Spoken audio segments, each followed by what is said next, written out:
नमस्कार, आरपी किचनमध्ये आपलं स्वागत आहे. तर मी आज 1 कप तांदळापासून कुरकुरीत आणि चवदार असा पदार्थ बनवणार आहे. व्हिडिओ स्किप न करता शेवटपर्यंत बघा. तुम्हाला माझा व्हिडिओ थोडा जरी आवडला असेल तर प्लीज व्हिडिओला लाईक करा, चॅनलला सबस्क्राईब करा. सबस्क्राईब केल्यानंतर बेल आयकॉन प्रेस करायला विसरू नका. ऑलवर क्लिक करा म्हणजे माझ्या प्रत्येक व्हिडिओचे नोटिफिकेशन सगळ्यात आधी तुम्हाला येईल. हाईप या ऑप्शनवर क्लिक करून जे काही पॉईंट्स असतील ते द्यायला मात्र विसरू नका. तुमचे एक लाईक, एक सबस्क्राईब आणि या हाईपचे पॉईंट माझ्यासाठी खूप महत्त्वाचे आहेत. आणि छानशी कमेंट करा. चला रेसिपीकडे वळूया. आता इथं मी मिरची आणि शेंगदाणे, डाळ व कढीपत्ता घेतलेला आहे. मिरची बारीक कट करून घेतली. आता गॅसवर कढई ठेवलेली आहे. ज्या कपाने मी तांदळाचं पीठ घेतले त्याच कपाने 1.5 कप पाणी घ्यायचे. आता इथं पाणी उकळण्यासाठी टाकायचे कढईमध्ये.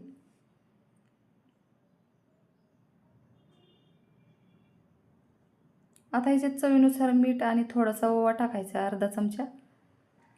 लाल तिखट टाकायचे अर्धा चमचा.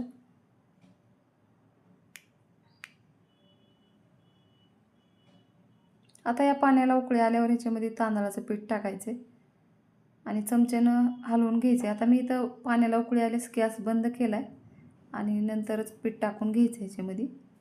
आता पीठ छान असं न गुठळ्या होता एकदम छान असा मिक्स करून घ्यायचं आहे आणि छान एकजीव करून घ्यायचं आहे. इथं मी गॅस बंद केलेला आहे.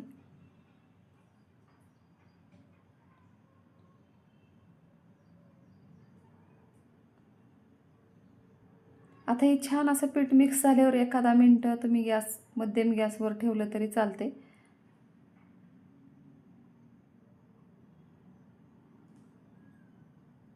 आता इथं छान असं पीठ एकजीव झालेलं आहे. आता झाकण ठेवायचं 1 मिनिटभर.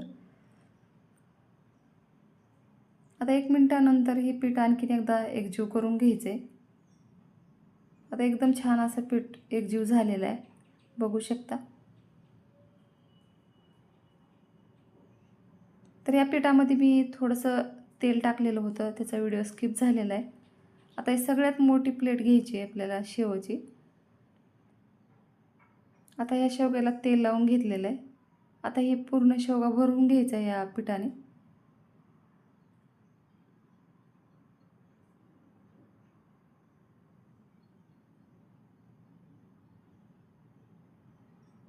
आता इथं शेवगा भरून घेतलेला आहे. आता याला वरचं झाकण लावून घ्यायचं आहे. आता या गॅसवर कढई ठेवायची आणि तेल टाकून घ्यायचं याच्यामध्ये.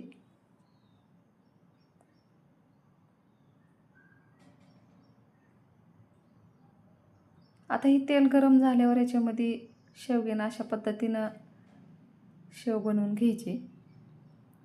आणि तेल थोडंसं कोमट आहे पण जास्त गरम झाल्यावरच ही शेव बनवून घ्यायची.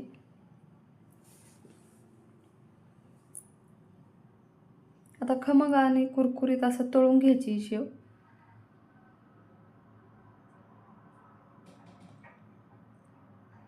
आता दोन्ही बाजूनी एकदम छान तळून घ्यायचे. आता याच पद्धतीने मी सर्व शेव तयार करून घेणार आहे. आता दुसरी पण शेव तयार करून घेणार आहे तेलामध्ये. आता तेल जास्त गरम झालेलं आहे.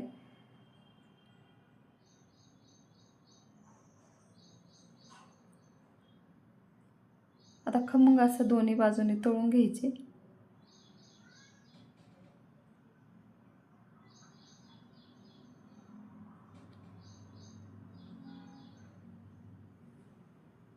आता या तांदळाच्या पिठाची शेव तयार झालेली आहे. आता एखाद्या पेपरवर ठेवून द्यायचे कारण तेल आकसून घेतं त्यासाठी. आता सर्व शेव तयार झालेली आहे. आता ह्याचा हाताने चुरा करून घ्यायचा आहे थंड झाल्यावर. तर एकदम छान कुरकुरीत आणि चवदार अशी रेसिपी आहे.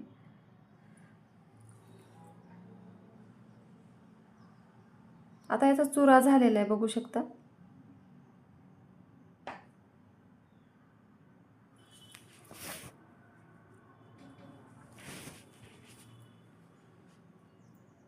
आता ह्याच्यात या तेलामध्ये शेंगदाणे, डाळ व खोबरं, कढीपत्ता, मिरची तळून घ्यायचे. तर एकदम कुरकुरीत होईपर्यंत तळून घ्यायचे.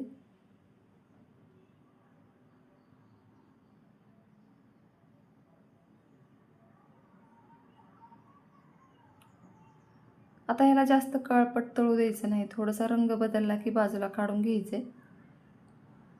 या पद्धतीनं असं तळून घेतलेलं आहे, बघू शकता. आता एका प्लेटमध्ये काढून घ्यायचे.